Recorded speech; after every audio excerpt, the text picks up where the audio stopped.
Los atletas del futuro. Se parecen a los atletas de ahora, pero son muy distintos. Tienen un secreto.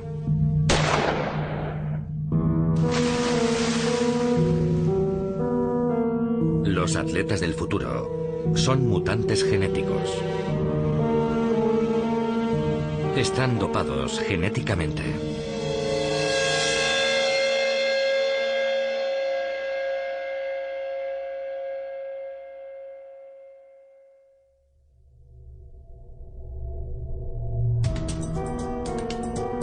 El dopaje genético es la consecuencia lógica de las investigaciones biotecnológicas modernas.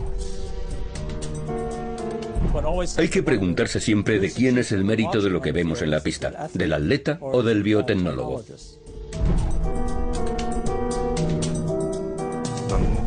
Se fijará el objetivo de crear seres humanos con atributos sobrehumanos. No habrá ninguna forma de evitar este tipo de abuso en cuanto esté disponible. Hay demasiado dinero en juego en el deporte y demasiado prestigio como para obviar sin más un método tan poderoso como el dopaje genético.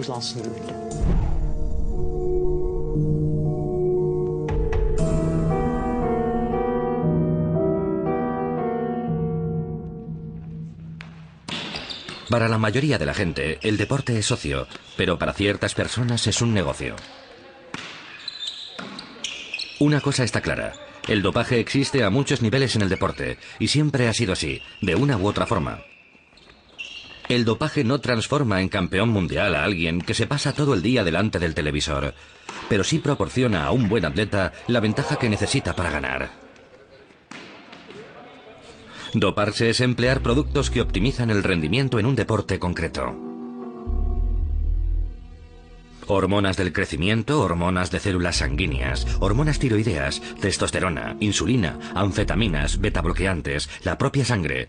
Pero el dopaje genético vuelve obsoletas las píldoras, inyecciones e infusiones, pues con la debida ayuda extra de los genes, es el propio atleta quien se dopa a sí mismo, en su propio cuerpo. ¿Será el dopaje genético la droga perfecta? A partir de un nivel de rendimiento dado, los atletas son susceptibles de toparse con un control antidopaje en cualquier momento. Durante un entrenamiento o incluso en su casa. Weber, soy Verhoev, de la agencia antidopaje. ¿Le importaría acompañarme a la sala de control? ¿Conoce usted el procedimiento? Los atletas de élite han de rendir cuentas a las autoridades en todo momento. Todo el que no esté localizable se convierte en sospechoso de dopaje. Quítese la camisa. Bájese los pantalones hasta la rodilla. Póngase ahí delante. Y deme una muestra de orina de 90 mililitros. O más si lo desea. Pero pocos atletas dopados son descubiertos en inspecciones sorpresa como esta. Cuando se pesca a los peces gordos o se destapa un escándalo importante, suele deberse a una denuncia. Los métodos modernos de dopaje son demasiado sofisticados, al igual que la mafia que dirige las operaciones. Con el dopaje genético, todo se volverá aún más sofisticado y más eficaz. Estas muestras se dirigirán ahora hacia un laboratorio. Viajamos a Estados Unidos, a San Diego.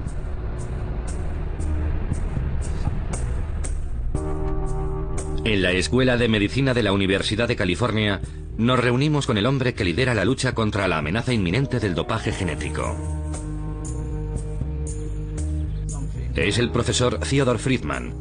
Es uno de los pioneros de la investigación genética y dirige el grupo de expertos en dopaje genético de la Agencia Mundial Antidopaje, o AMA. Las técnicas que se utilizarán más frecuentemente en un principio serán técnicas que mejorarán o alterarán, incrementarán la fuerza muscular y aumentarán la capacidad de los tejidos para aprovisionar de oxígeno a los músculos. Sustancias como la eritropoyetina, que produce más glóbulos rojos en la sangre, o fármacos, o genes que afecten la forma en que los tejidos aprovechan la energía. Los usarán entrenadores y atletas de forma ilícita y antiética. Y se pueden ganar sumas enormes de dinero siempre y cuando se esté dispuesto a usar cualquier técnica para ganar. Así que creo que hay mucha presión para recurrir a la genética. Y creo que eso hace casi inevitable que acabe siendo usada. ¿Es algo tan malo la manipulación de los atletas? No todo el mundo lo cree. Hay un bioeticista escéptico en la Fundación para las Artes y las Tecnologías Creativas de Liverpool. Se llama Andy Mia. Es un pensador heterodoxo que vuelve locos a sus colegas cuestionando todas sus presuposiciones. El deporte necesita modificaciones genéticas. La cuestión no es si debemos usarlas en el deporte. El deporte las necesita porque se basa en que los atletas trasciendan los límites humanos. La cultura del deporte de élite se basa en eso. Obligamos a los atletas a emplear tecnologías que optimizan su rendimiento para conseguir esa trascendencia. Atletas especialmente criados para superar los límites humanos. En este laboratorio de control del dopaje no entran en juego las consideraciones éticas. Hay 35 laboratorios certificados como este en todo el mundo. Su tarea es buscar muestras contaminadas para mantener el deporte limpio. La muestra A es sometida a un análisis bioquímico, mientras que la muestra B es almacenada. Será usada en caso de que sea hallada una sustancia dopante en la muestra A y el atleta en cuestión lo niegue. Pero si el atleta no está dopado con una hormona, sino con el gen de esa hormona, ningún laboratorio podrá detectarlo. Así que la muestra B permanecerá en la nevera durante 8 años por si surgen nuevos métodos de detección en el futuro. El hecho de que algo no pueda ser detectado es uno de los principales factores de abuso. Lo hemos visto con los esteroides anabolizantes. No eran ni por asomo tan eficaces como otras sustancias, pero se consumían porque eran indetectables. Las investigaciones antidopaje se llevan a cabo en una serie de universidades y laboratorios, como la Escuela Superior de Deportes de Alemania, en Colonia. La Agencia Mundial Antidopaje apoya su labor para ganar la carrera contra el dopaje genético. Los investigadores de Colonia están buscando la forma de detectar manipulaciones genéticas en el crecimiento muscular. Con ese objetivo, reclutan a voluntarios para ejercitar sus músculos.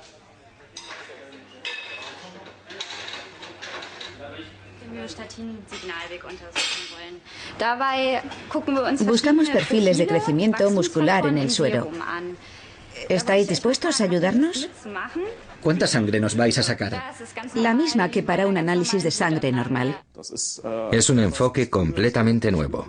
Antiguamente los métodos de detección del dopaje eran básicamente una reacción ante los abusos. Hoy sabemos a qué atenernos y estamos tratando de crear herramientas para detectarlo antes de que ocurra. Los investigadores estudian a varios sujetos, individuos que hacen ejercicio e individuos que no, hombres y mujeres, personas de diferentes procedencias étnicas. El primer objetivo de la investigación es hallar indicadores bioquímicos de un desarrollo muscular normal.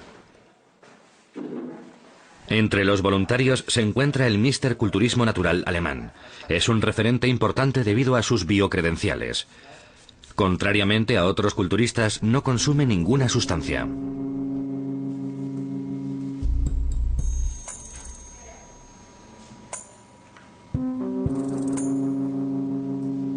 El dopaje genético no será detectable en la sangre o la orina, pues los genes están en cada una de las células de nuestro cuerpo, en nuestro material genético. El dopaje genético solo puede detectarse de forma indirecta. Hay que hallar indicios reveladores.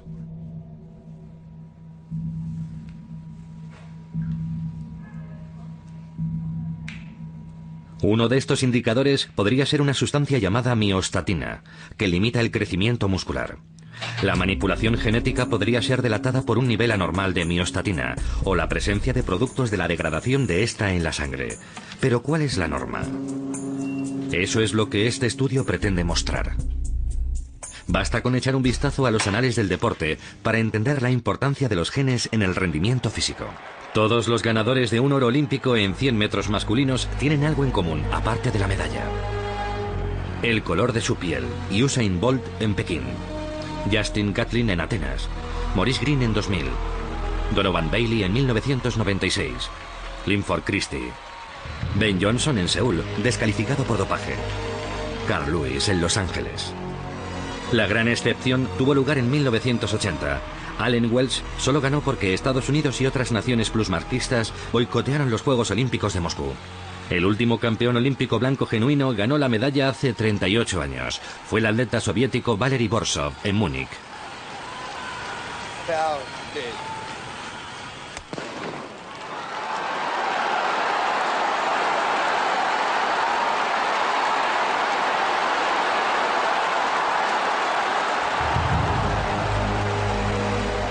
La lista de los plusmarquistas mundiales da una imagen aún más clara.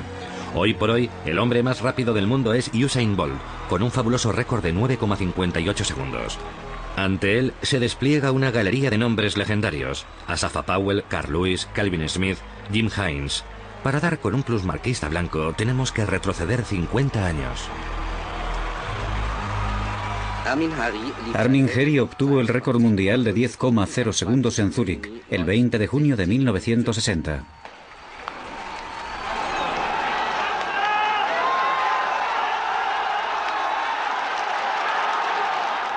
Así que podría decirse que negro es sinónimo de rápido.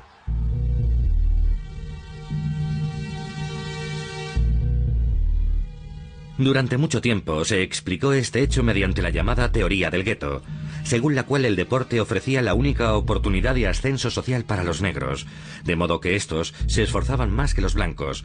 Pero esto es absurdo. La diferencia estriba en los genes. Está probado científicamente, y aquí se está profundizando en ello. Estamos en la Universidad de Maryland, en Washington, donde el profesor Stephen Roth está buscando los genes que influyen en el rendimiento atlético. Estamos convocando a una variedad de sujetos para medir su rendimiento cardiovascular, su rendimiento muscular y distintos aspectos de su rendimiento deportivo. Tomaremos muestras de su ADN y luego trataremos de identificar los genes específicos que contribuyen a esas variables de rendimiento.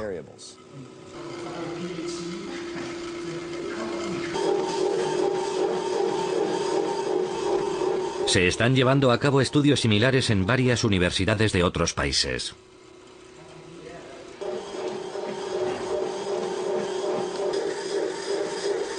Juntos crearán una lista de genes deportivos, es decir, genes importantes para la fuerza, el aguante, la velocidad, el consumo de oxígeno, el aprovisionamiento de energía y así sucesivamente.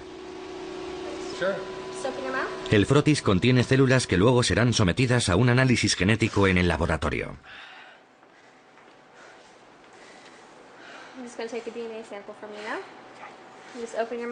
Los científicos ya han identificado más de 220 genes importantes para el rendimiento atlético y cada vez descubren más. Básicamente, todos ellos valdrían para el dopaje genético. Stephen Roth nos habla de los candidatos más probables. Se han identificado varios genes que probablemente sean importantes para el deporte. Se ha identificado la eritropoyetina. La miostatina es un objetivo para la terapia genética y el dopaje genético. El factor de crecimiento insulínico tipo 1 es otro blanco potencial del dopaje genético. ¿Y se van a explotar pronto? ¿Qué opina usted? No lo sé, no lo sé. La EPO o eritropoyetina es una hormona que estimula la producción de glóbulos rojos y que es importante para el aguante físico.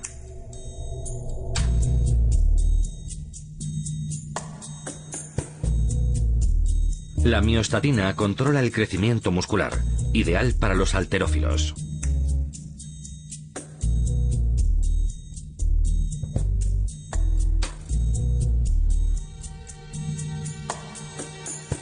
El factor de crecimiento insulínico tipo 1 también fomenta la fuerza muscular, lo cual es interesante para un amplio abanico de atletas.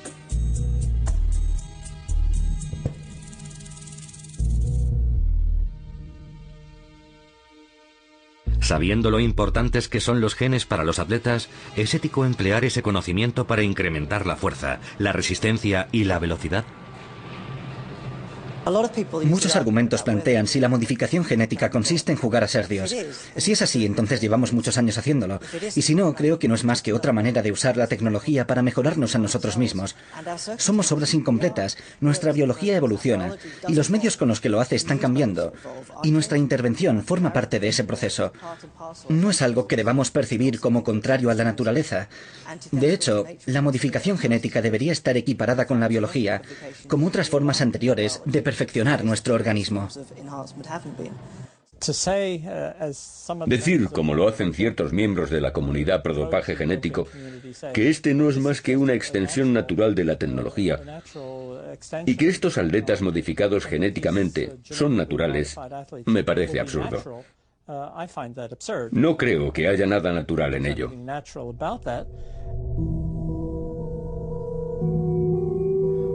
El atleta manipulado genéticamente, ¿una extensión natural del desarrollo humano o una monstruosa creación de unos científicos que juegan a ser Dios? Nadie podría decirlo al ver a esta mujer. Sus genes determinan su rendimiento. Pero, ¿qué hacen exactamente estos genes? Están en cada una de las células de nuestro cuerpo, apiñados dentro del núcleo, nuestro material genético. Enrollado en nuestros cromosomas está el ADN, una molécula de doble hélice indudablemente especial. En su código químico encierra los planos de nuestra vida.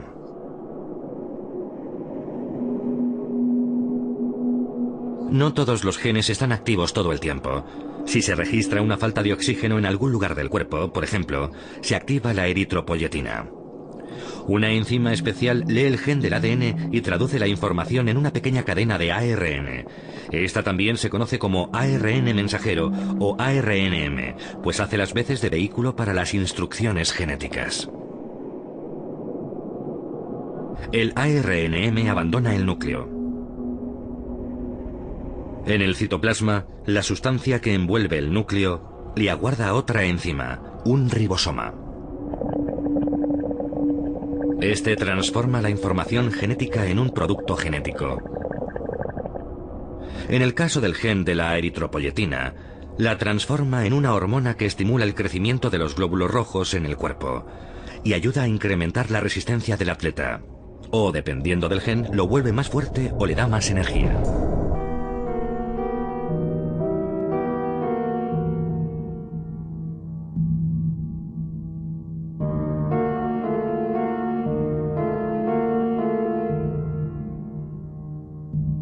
Estas imágenes de la cadena estadounidense CBS muestran lo potente que puede ser un gen individual. Este esquiador es el finlandés Iiro Mentiranta, en los Juegos Olímpicos de Invierno de Squaw Valley, donde ganó su primera medalla de oro. También se impuso en los siguientes Juegos de Invierno. Se le acusó repetidas veces de doparse, pero él siempre lo negó. Hasta que 20 años más tarde, los investigadores que examinaban a Mentiranta descubrieron una rara mutación genética en el gen de la eritropoyetina que ayudaba al esquiador a alcanzar cotas sobrehumanas de aguante y cruzar la meta muy por delante de sus rivales. Otro gen específico puede causar una fuerza desproporcionada, como lo confirma un caso en el Hospital Charité de Berlín. En 2000 nació aquí un chico excepcional, aunque fue sistemáticamente apartado de la luz pública. Solo podemos recrear su historia. Los médicos advirtieron inmediatamente que el niño tenía un problema. Incluso de recién nacido, tenía músculos de culturista. Primero se sospechó que podía padecer algún tipo de enfermedad. El chico fue examinado y escaneado por una legión de especialistas. Los médicos estaban perplejos, pero acabaron dando con la explicación. El chico tenía un gen defectuoso, el gen de la miostatina.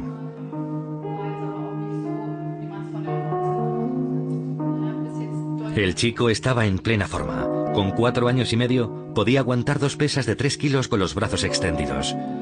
Es el único ser humano conocido que presenta esta anomalía genética. Pero hace tiempo que se conoce este fenómeno en el mundo animal.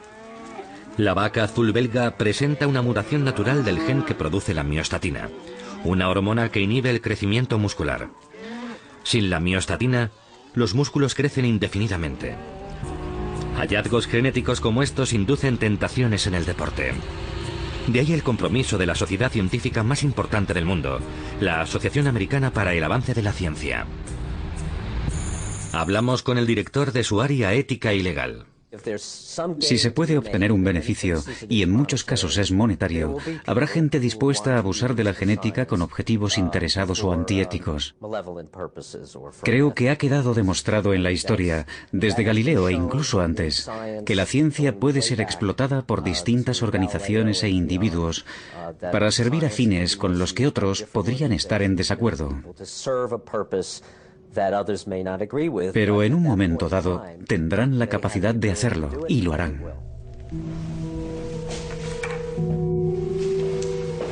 Algún atleta o algún médico lo hará en algún lugar del mundo. Cogerá una aguja hipodérmica y suministrará el primer vector dopante genético. Se rumorea que ya ha ocurrido. No hay pruebas y nadie ha sido acusado porque no hay ningún procedimiento para probarlo.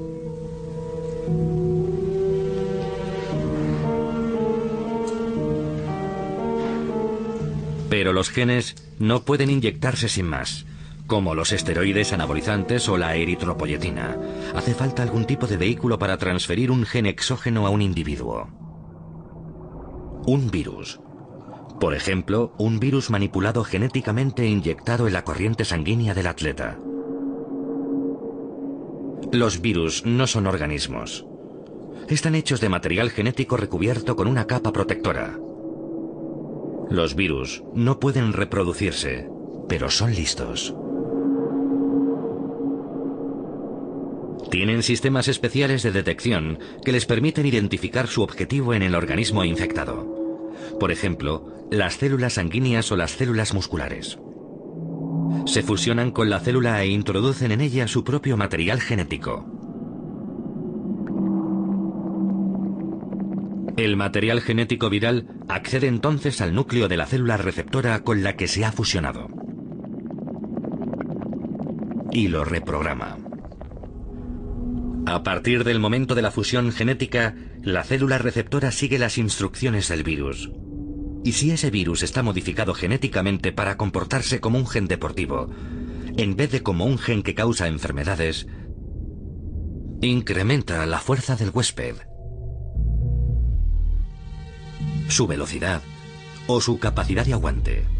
El dopaje genético no se transmite de una generación a la siguiente, porque solo afecta a las células somáticas, es decir, las células que conforman los músculos o la sangre, y no al esperma o los óvulos. Sabiendo las presiones que hay en el mundo del deporte y que existe una corriente que defiende el uso de la tecnología genética en este campo, creo que es una combinación un tanto alarmante y peligrosa, y realmente nos lleva a pensar que si no se ha dado ya ningún caso, pronto se dará. ¿Llegarán los atletas a inyectarse virus manipulados genéticamente para ganar una medalla? Frente al dopaje genético en el deporte hay un fenómeno conocido como el dilema de Goldman. Hay una proporción muy elevada de atletas, mucho más elevada de lo que se cree, que estarían dispuestos a tomar sustancias para garantizar un rendimiento de élite. Una medalla de oro olímpica, por ejemplo, aunque les causara la muerte a los 5 años. Los atletas tienden a hacer lo que sea necesario para lograr un rendimiento máximo. Por tanto, no me cabe ninguna duda de que muchos se sentirán tentados. ¿Pagar una medalla de oro olímpica con la vida? ¿Cuándo se subirá al podio el primer olímpico dopado genéticamente? ¿Habrá sido en 2012 en Londres? ¿O será en 2016 en Río de Janeiro? A mí me preocuparían las Olimpiadas de Brasil. No estoy seguro de si se darán casos antes, pero sí me preocuparían las Olimpiadas de Brasil. Y sé que a la Agencia Mundial Antidopaje le preocupaban las Olimpiadas de Londres, no digamos ya las de Brasil, y está tratando de desarrollar métodos de análisis e invirtiendo muchos recursos en ello. Así que calculan que es algo inminente. Los métodos no se desarrollan para dopar genéticamente a los atletas, sino como terapia genética para pacientes como este. Ismail Miftari, de 23 años, padece distrofia muscular de Duchenne. Apenas puede mover más de un dedo. Los síntomas de la distrofia muscular de Duchenne se manifiestan a los 2 años. Esta enfermedad afecta a 1 de cada 5.000 hombres, no a las mujeres. Para cuando cumplen 15 años, casi todos los pacientes están en una silla de ruedas. También se les hace difícil hablar, al igual que tragar y respirar. Pocos pacientes sobreviven más allá de los 25 años. No tiene cura. El objetivo exclusivo del tratamiento es preservar el mayor tiempo posible lo que queda de sistema muscular. Adrián Derbisi, 17 años. Es otro de los residentes del centro Mathilde Escher en Zúrich. La distrofia muscular de Duchenne es una enfermedad hereditaria causada por un defecto en un gen específico. Una enfermedad de origen genético solo puede tener una cura genética. Esa es la idea fundamental de la terapia génica. Su objetivo es sustituir los genes enfermos por genes sanos o compensarlos con otros. Se están desarrollando terapias génicas en una serie de hospitales. En el Hospital Charité, en Berlín, un equipo de médicos trata de articular los conocimientos obtenidos en el caso del bebé musculoso, pero nadie quiere hablar de ello. Como tampoco en el Hospital de la Pitié-Salpêtrière en París, que colabora con el Charité. El Instituto de Genética Humana de Newcastle-upon-Tyne también nos contesta que no, al igual que la Universidad de Pensilvania. Recibimos muchas respuestas negativas de científicos que están desarrollando terapias génicas contra las enfermedades musculares. Creo que les preocupa la cuestión de los usos no terapéuticos. Les preocupa proclamar, esto empieza a funcionar. Porque podrían llegar atletas y otras personas y decir, oye, vamos a servirnos de esto. De modo que es natural que les perturbe hablar de su trabajo. Podría llegar a oídos de gente que podría utilizarlo con fines no terapéuticos. Estoy consternado con esa reacción. Me parece que los científicos y médicos que trabajan en la terapia génica deberían dar un paso al frente. Creo que les interesa mostrarle a la opinión pública que hay una distinción clara entre lo que están haciendo para mejorar la salud pública y lo que hacen terceras personas con su trabajo. Me gustaría ver a las sociedades de profesionales que representan a los que practican la terapia génica haciendo declaraciones sobre su posición con respecto al problema del dopaje genético. No pueden desentenderse del hecho de que sus técnicas son usadas por otros con otros fines. Todo el mundo lo sabe ya. Por fin, damos con una investigadora que trabaja en terapia génica para trastornos musculares, que está dispuesta a darnos algo de información en el Laboratorio Europeo de Biología Molecular, al norte de Roma, en Monterotondo. Aquí es donde trabaja la científica norteamericana Nadia Rosenthal. Está tratando de desarrollar una terapia contra el deterioro muscular patológico en los pacientes y también la pérdida de masa muscular que entraña naturalmente la edad. Su trabajo está centrado en el gen del factor de crecimiento insulínico tipo 1. Las primeras enfermedades que trató de combatir la terapia génica eran enfermedades de la sangre, porque es más accesible. Podemos extraerla y manipular las células. Es mucho más difícil combatir enfermedades como la distrofia muscular o enfermedades del corazón, porque es un auténtico desafío inocular los genes en estos órganos y conseguir que funcionen correctamente. Pero Nadia Rosenthal y su equipo lo han logrado, al menos con especímenes animales. Han desarrollado un método que permite inyectar el gen del factor de crecimiento insulínico tipo 1 en las extremidades de un ratón. El resultado: el gen está integrado en las células musculares e incrementa la fuerza en animales de edad avanzada. Pero Rosenthal también es extremadamente prudente a la hora de documentar en público el éxito de su labor. Las primeras imágenes de sus animales tratados genéticamente recorrieron el mundo con un pie de foto, los ratones Schwarzenegger, y Rosenthal está más que harta de recibir llamadas de fetichistas del músculo. El hecho es que la terapia génica funciona en animales. La inyección genética que potencia la fuerza existe. ¿Cuándo será probada en seres humanos? Cada vez estamos más cerca de poder usarla clínicamente, pero ha sido un camino muy largo y difícil. Y el tipo de trabajo que llevamos a cabo en mi laboratorio tiene como objetivo tratar de acelerar este proceso para poder aplicarlo de forma segura en pacientes. Por eso es tan importante, porque sin los controles y el respaldo experimental adecuados, estos procedimientos no pueden considerarse seguros para los pacientes.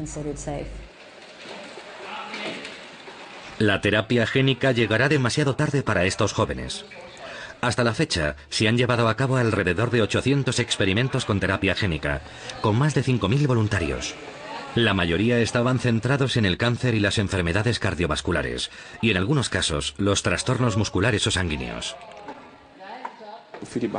Puede ocurrir que se use la terapia génica para tratar a pacientes gravemente enfermos, pero desde luego no es una opción para individuos sanos o personas mayores que solo quieren tener músculos más fuertes.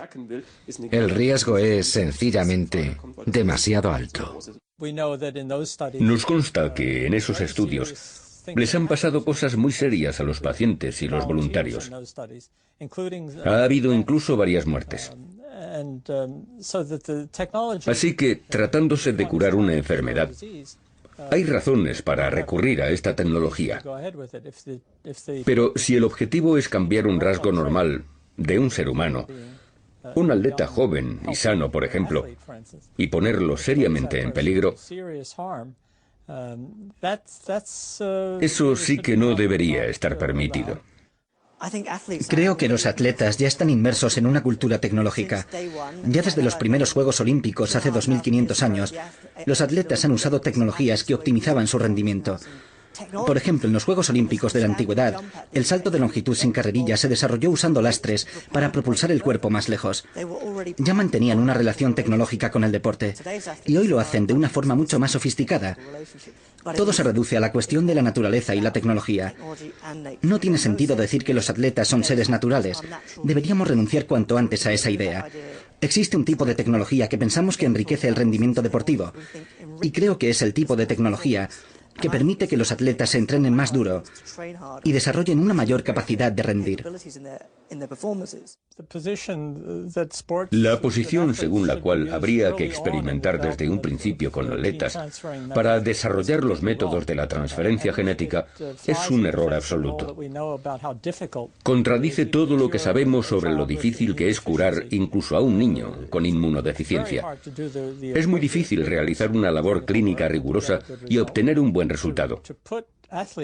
No me parece ético poner a un atleta en la misma situación y exponerlo a los riesgos y las incógnitas de la transferencia genética. Profundizamos en los riesgos del dopaje genético con Max Gassmann, que dirige la Facultad de Medicina Veterinaria de la Universidad de Zúrich. En este sótano hay ratones con implantes de genes humanos de eritropoyetina. Son un modelo para los ciclistas dopados genéticamente o los corredores de maratón.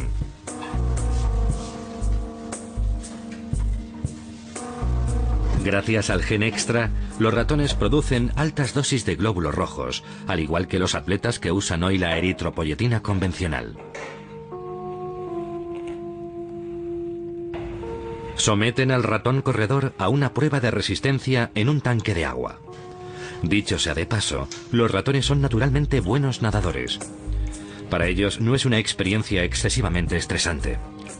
La gran diferencia entre el dopaje hormonal y el genético es que la ingesta de hormonas puede interrumpirse, mientras que un gen implantado dura para siempre, o por lo menos mucho tiempo. Y regular un gen es una tarea mucho más complicada que implantarlo. Los efectos secundarios son muy importantes. Los animales solo son la mitad de longevos. Mueren más o menos con la mitad de su esperanza de vida. Un ratón normal vive unos 2 años, y los míos apenas 1. Les estallan los vasos sanguíneos, tienen el hígado dañado, hay un deterioro visible en su sistema muscular, padecen insuficiencia renal, y su sistema muscular y sus células nerviosas presentan señales visibles de deterioro. Dicho de otro modo, todo el cuerpo del animal se resiente de los niveles excesivamente elevados de eritropoyetina en sangre. ¿Cuáles serían, pues, las consecuencias para los atletas dopados genéticamente? Sin duda, podría suponer una ventaja al principio. El atleta tendría más glóbulos rojos, pero con el tiempo su sangre se volvería muy espesa.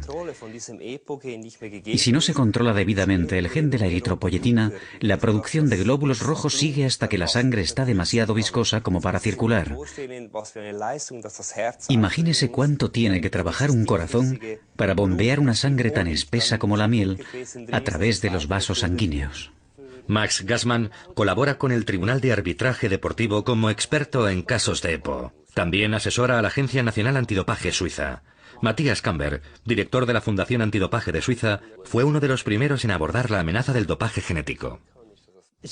Los riesgos del dopaje genético disuadirán sin ninguna duda a ciertos atletas que se han dopado anteriormente con sustancias convencionales, porque el dopaje convencional puede interrumpirse, pero el dopaje genético va un paso más allá. Es decir, quien se dopa una vez, se dopa para siempre. Este folleto, producido por la Fundación Antidopaje de Suiza, está diseñado para informar a los atletas de los riesgos del dopaje genético. Ahora también forma parte de las campañas de prevención de muchos otros países europeos, pero Kamber no se hace ilusiones sobre su eficacia. La historia demuestra que toda sustancia potenciadora del rendimiento, usada para curar una enfermedad, será empleada tarde o temprano en el deporte. Cualquier sustancia que crea campeones será consumida, por serias que sean las advertencias. Fijémonos, por ejemplo, en el desarrollo de la eritropoyetina. Ahora sabemos que cuando salió al mercado y empezó a ser objeto de abusos o de manipulaciones, hubo víctimas mortales. Murieron muchos ciclistas, por ejemplo. También sabemos que los esteroides anabolizantes tienen importantes efectos secundarios que el usuario no tarda en constatar. Y aún así, la gente los sigue usando. Pero hay noticias de un éxito al menos en uno de los frentes, desde la Escuela Superior de Deportes de Alemania en Colonia. Se ha desarrollado un test para una forma particular de dopaje genético. No puede detectar la transferencia genética, pero sí la manipulación de un gen específico que controla el metabolismo de la energía. Es un buen comienzo. Mientras tanto, las muestras tomadas para detectar la miostatina han sido analizadas. Estos son los perfiles de MioPro de los culturistas naturales del grupo de control. Y a continuación, vamos a ver las curvas de amplificación de los culturistas naturales. Se han desplazado todas hacia la izquierda, lo cual significa que debería haber más MioPro en el suero. Sí. ¿Se ha descubierto entonces un modo de detectar el dopaje genético en el caso de la miostatina? Desde luego no es un test definitivo para detectar el abuso de miostatina. Básicamente solo estamos recabando indicios para ver si puede servir para elaborar un método de detección. Basta con dar un paso adelante para que se presente una nueva amenaza. Patrick Thiel trata de reproducir un experimento llevado a cabo por un equipo de investigadores chinos que conmocionó el mundo de la ciencia. Doparon ratones no con genes enteros, sino con diminutos ladrillos genéticos que desactivan el gen de la miostatina y producen un crecimiento muscular extremo.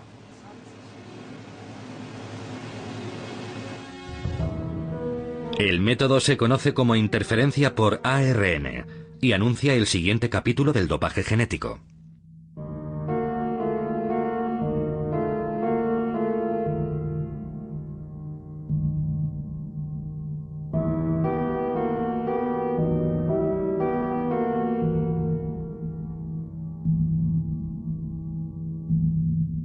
Los genetistas creen que la interferencia por ARN será usada en el futuro en toda clase de ámbitos. Se trata de aprovechar unos diminutos ladrillos genéticos conocidos como ARN de silenciamiento, o siARN, que tienen la capacidad de desactivar cualquier gen. Las moléculas están a la venta, algunas incluso a través de Internet, y están hechas a medida para neutralizar un gen específico. Cuando el ARN de silenciamiento penetra en una célula, la molécula de doble hélice es dividida por una enzima producida en el cuerpo. Ahora la bomba está activada, por así decirlo, y a la espera de que el mensaje genético sea enviado desde el núcleo en una sustancia mensajera, el ARNM.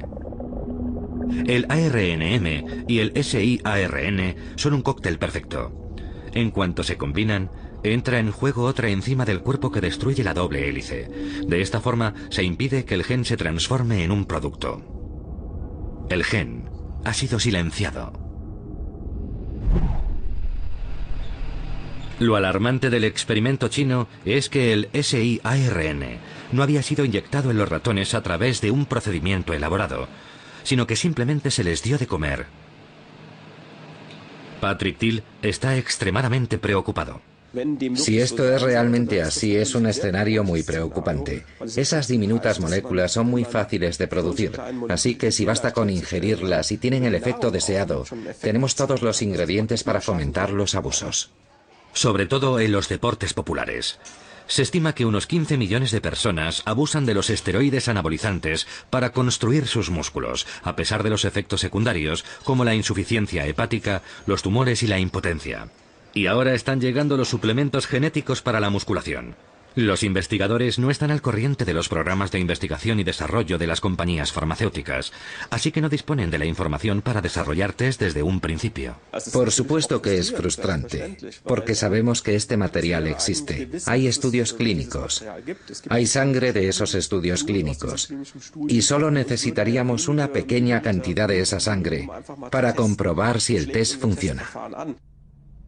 Esto apunta a otro actor clave. Las compañías farmacéuticas tienen la oportunidad de colaborar con las autoridades para asegurarse en lo posible de que los productos que fabrican no sean usados para el dopaje genético. Esto demuestra que el verdadero dopaje es el dinero. El deporte es un negocio, y hasta la ciencia es un negocio.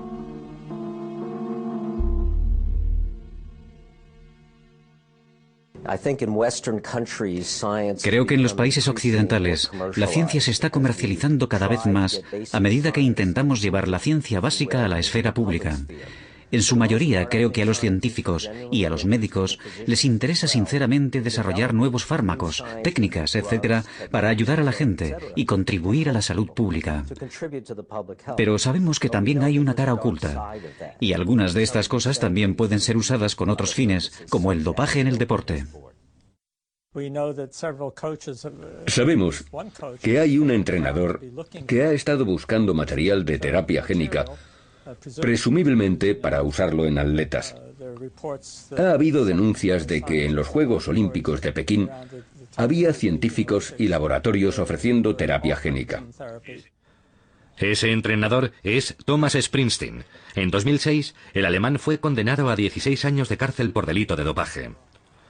Durante el juicio, se publicaron correos electrónicos en los que solicitaba una sustancia de dopaje genético. No se pudo demostrar si la adquirió y se la suministró a su socio Grit Breuer o a otra persona. La sustancia en cuestión se llamaba Repoxigen, un fármaco desarrollado para tratar problemas renales. Como la EPO aumenta el número de glóbulos rojos, la compañía que lo ha desarrollado dice que ha interrumpido su producción y ya no concede entrevistas. Simplemente eso demuestra que hay una voluntad, que no es absurdo dar por hecho que la gente no retrocederá ante la terapia génica, que no verá los peligros que entraña.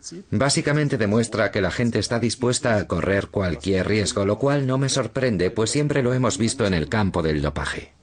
Volvemos a Liverpool. El bioeticista Andy Mia cree que el debate sobre el dopaje génico está exclusivamente enfocado en el abuso de la terapia génica. Siempre he visto el debate sobre la autosuperación en el deporte en un contexto mucho más amplio. Ya formamos parte de una cultura de la autosuperación. La cuestión es si el deporte quedará rezagado por sus anticuadas medidas antidopaje, o si seguirá siendo relevante en la sociedad y adaptándose. Y a medida que se empiezan a encontrar formas más seguras de aplicar las modificaciones genéticas a usos no terapéuticos, estamos entrando en un mundo donde el deporte tiene que madurar y aceptar que se han convertido en prácticas habituales, que los atletas modificados son aceptables. El deporte se convertirá entonces en un número de circo, como la lucha libre.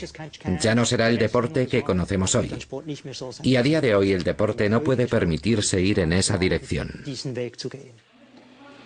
¿Se trata del futuro del deporte o del futuro del conjunto de la sociedad? ¿Qué hará nuestra meritocracia con el deporte de competición en el futuro? ¿Será aceptable que un individuo sano use un método que ha sido desarrollado como terapia para personas gravemente enfermas? Los científicos se apresuran a hablar de los abusos. No es el caso del bioeticista y pensador heterodoxo Andy Mia. La forma en que se ha desarrollado siempre la tecnología ha sido para ayudar a las personas que padecen enfermedades. Pero para que la tecnología innove, también hay que pasar por ejemplos en los que su aplicación en personas que no padecen enfermedades ayude al desarrollo de la ciencia.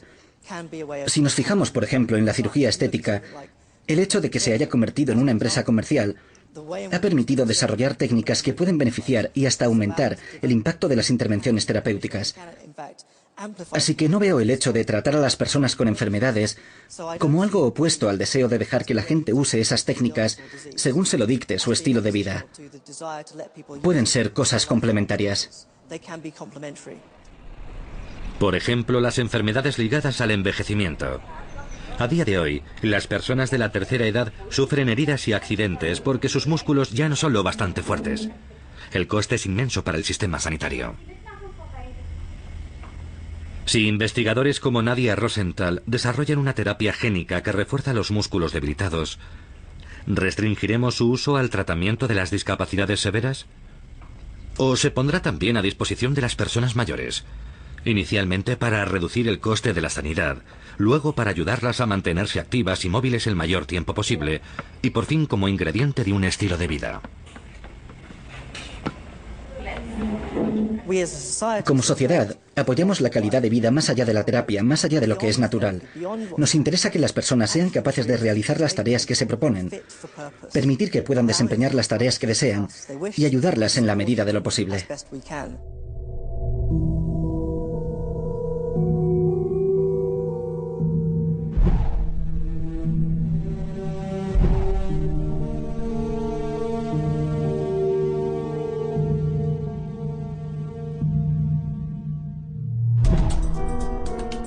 Cuando los discapacitados, las personas mayores y los pudientes se beneficien de las terapias génicas, ¿se sumarán a ellos los atletas?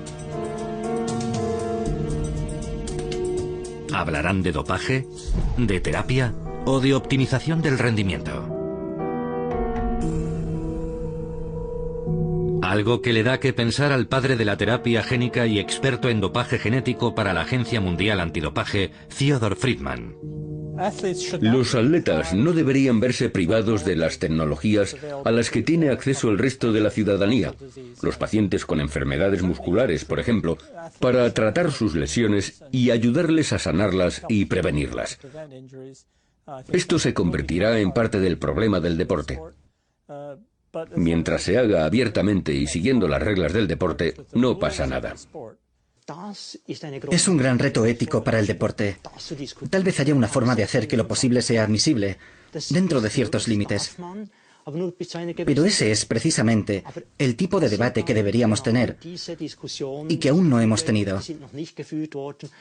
Habrá que abordarlo tarde o temprano, porque cuando esté disponible la terapia génica, necesitaremos respuestas.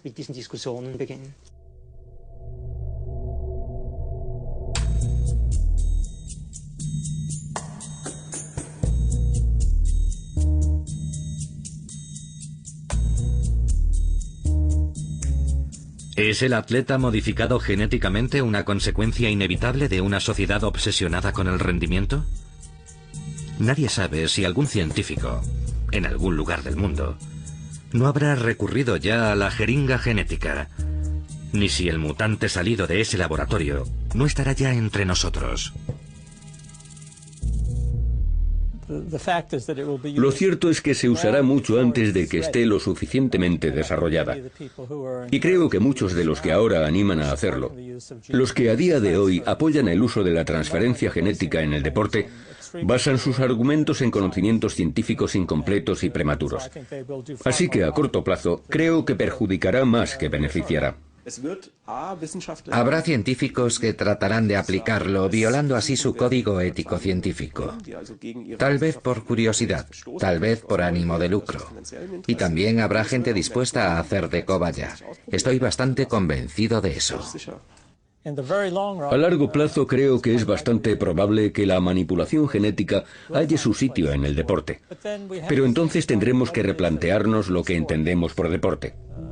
¿Seguirá siendo deporte?